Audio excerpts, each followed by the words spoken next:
Hello, YouTube! Welcome to my channel. If you haven't met me before, I am Sylvia Moonbeam, and I used to make a good bit of Pokemon content, but it's been a little while, so I thought I'd do something fun. I was at a street fair tonight, and I found a Pokemon card vendor selling packs 3 for $5. And upon opening these packs, I am about 95% sure that one or more of these packs is bootleg. All three of these packs advertise having the little code card bit right here, but none of them have the code card. Also, two of the packs have rares that shouldn't be in that pack. They're from a different set. And number three, a couple of the packs are a couple of the packs have a texture, like a plasticky texture that feels weird. So I've got my lab coat on. I've got some science instruments, and we're gonna do some science. But what is very important when we do science, kiddos, is that we have a control to compare it to. Obviously, we also want to have some safety equipment as well. So while I will be using scissors and an instrument to produce fire, the reason we're in my kitchen is because I'm standing in front of my sink and I have some water here. That way, if something goes wrong, such as I cut myself, or if I burn myself, or if the fire, for some reason, grows out of control, I will of course be able to extinguish said fire.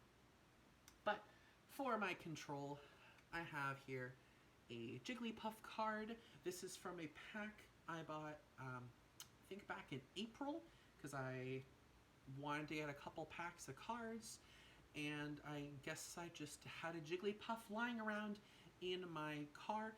I know for a fact this is a legitimate Pokemon card. It has a nice kind of card stock quality, and this is where true fans of the trading card game may want to turn away now, because I'm going to be doing legitimate science testing the quality of these potentially bootleg cards. First things first, I'm going to cut my control, and it has a perfectly normal cutting cardstock sound. I'm going to take one half and I'm going to dip it in my water. That way I'll be able to see the effects that water has on the cardstock. And for the other side, I'm going to gently light it. And you can see that it does ignite, though it takes a few seconds. And once I blow out the flames, it's still warm. The paper curls. And I just have to lightly dip it to extinguish the flames. This was a control. I have some of that little bit of that burny paper smell. Great. If my smoke alarm goes off during this test, it means that my safety features of my smoke alarm work. We'll find out. If it isn't obvious by now, don't do this at home, kids. Or if you do want to test the quality of your cards, ask your parent or an older sibling for some assistance. And by older sibling, I mean someone over the age of 18. The first pack I'm going to test is Lost Origin. I bought this because I love Hisui and Zoroark. For those who are curious, my foil is this Rayquaza VMAX. As of today, December 9th, 2023, this is a $5 card according to TCG Player. Before I move on, though, I want to test the control of our Jigglypuff. And you can see from soaking it in the water that the edge that I had cut, I can tell water has soaked into it. Also, the texture of the paper feels a little bubbly. And I can definitely tell that the paper itself has lost a lot of its structural integrity.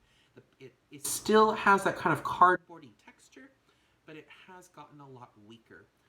So we know what it sounds like and feels like when we cut it. We know how it burns, and we know what happens when we soak it. 1 second. To make sure I have the least amount of potential contamination, I am going to dry off my fingers since they were temporarily wet from touching the card I pulled out of the water. That way that doesn't potentially damage any of the cards I'm going to be testing on further. I know this is a silly video, but yes, I do want to perform legitimate science because to me that's fun. The victim I'm going to choose from this pack is going from the pack of, what is this? Lost Origins, is going to be Durant.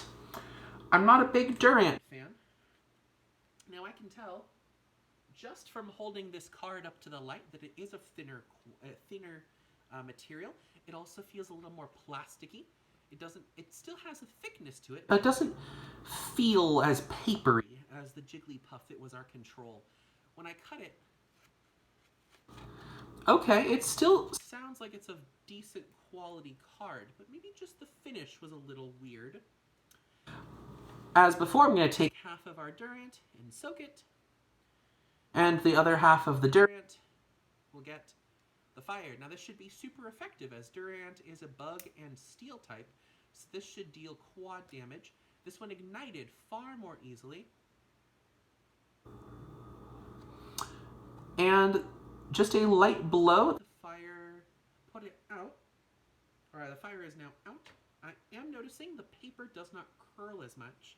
I want to check one more thing with the Jigglypuff. The edge that I burnt didn't really peel, it curled a little bit. Meanwhile, I didn't even need to extinguish this one. But the paper itself is kind of interesting. It doesn't curl as much. So, I'm going to say that the Durant, at least, based off of the cut test, the field test, it felt off. The cut test, it passed, I'd say. The fire test, I'd say it passes. And while it hasn't been soaking as long, the water test is actually very fascinating. While I admit it has not been soaking as long, it doesn't seem that the water has had any effect on it. It feels a little bit wetter, but even here you can see I'm able to peel apart the layers fairly easily. I'm able to peel the layers of the card. Meanwhile,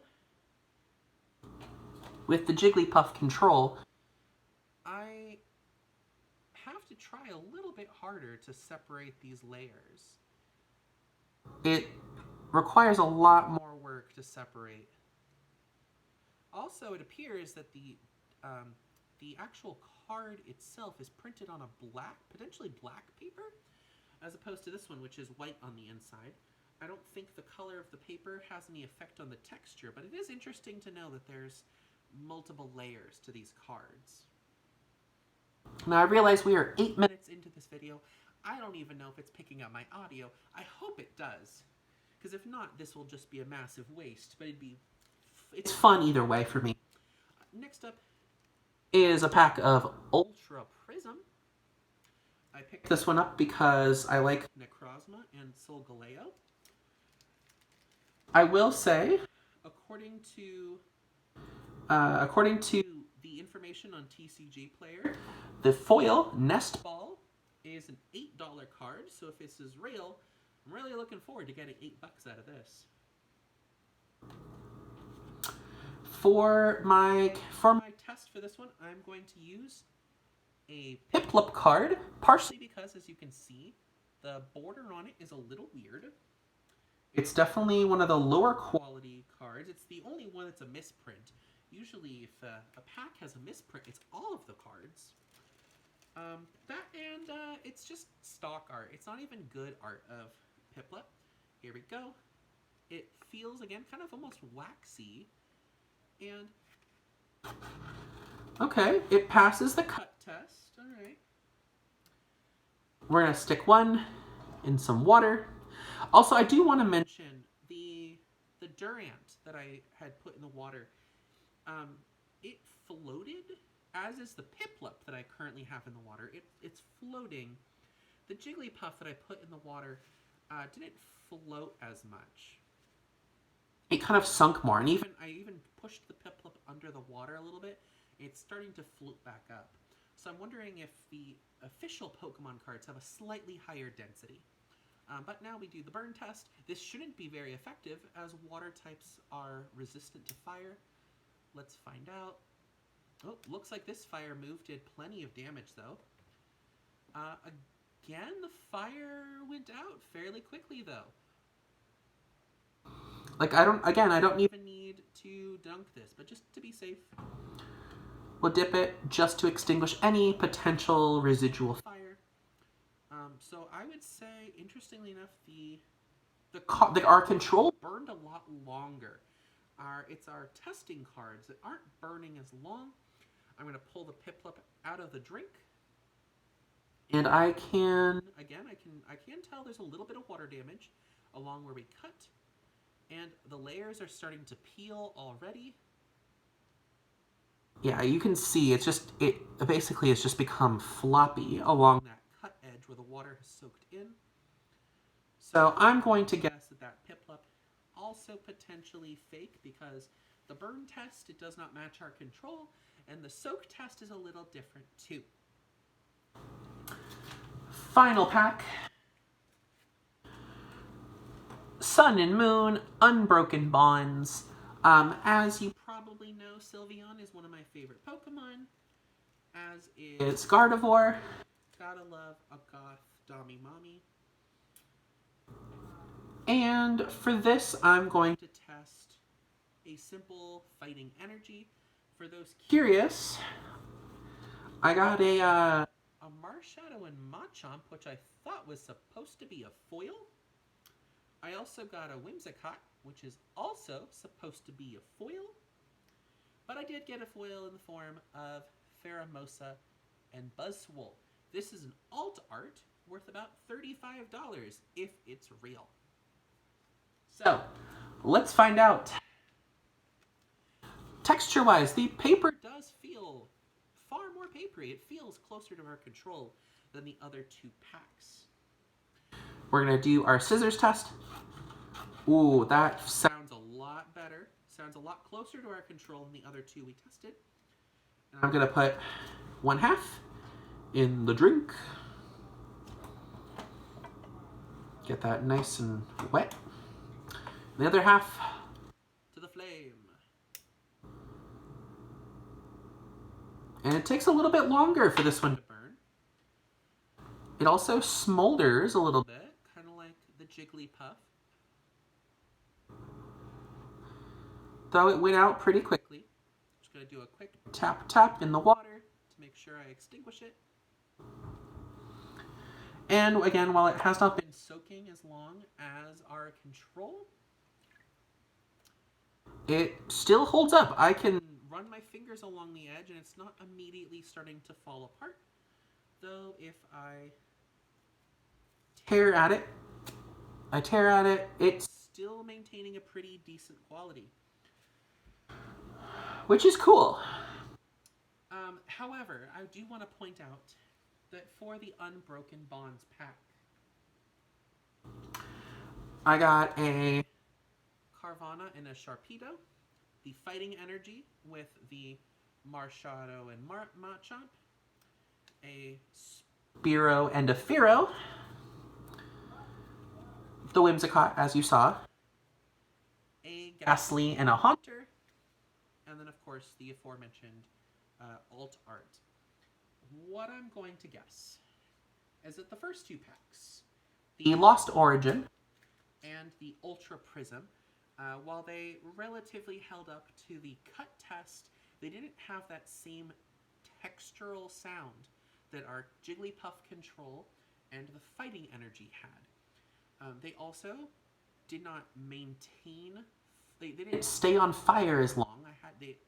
They went out as soon as I blew them out. They did not have to be, they lingered. They did not linger. And they had a very different effect when exposed to water. So I'm going to guess that both of those were potentially fake packs. However, the unbroken bonds sounded legit. It held up a little bit more when exposed to water. It lingered with the fire when I burned it,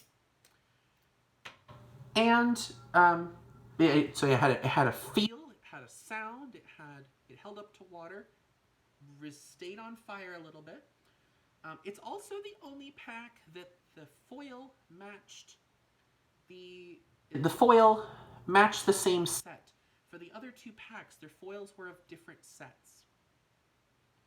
So I'm going to guess the Unbroken Bonds was probably official.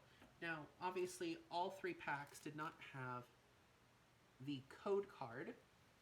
So what I think actually happened was it's a repack. I'm going to guess that some of the pack, at least for this pack, it also opened very easily along the middle seam. So I'm going to guess that someone had opened this pack just for the code card, especially given that the pack itself is a 2019 pack. I'm going to guess that it was probably opened during the big Pokemon card craze during 2020. Meanwhile, the other two packs, I'm going to guess, are potentially bootleg, though just for a final test, I'm going to bring all three foils into one of my local card game shops and seeing how they evaluate them, whether they are real or fake. The Whimsicott, however, is a little bit of an anomaly. The Whimsicott, as I previously mentioned, should be a foil, according to the research I did online.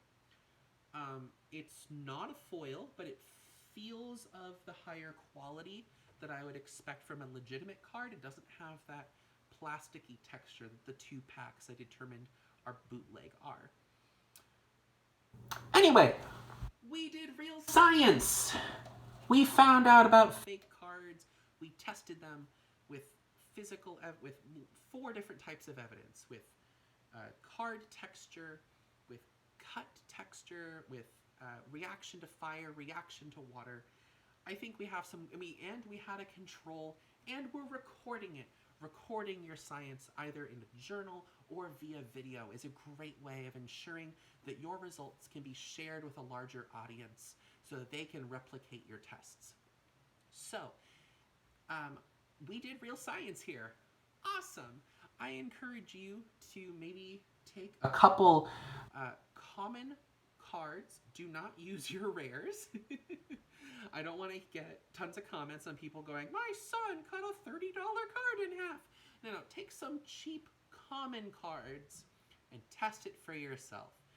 This is real science, and it's replicatable. So I encourage you to replicate it and be a scientist for yourself. Though, as always, when dealing with scissors or fire, make sure you get an adult's permission and or help. And until next time, I'm Sylvia Moonbeam. Thank you for watching. See ya.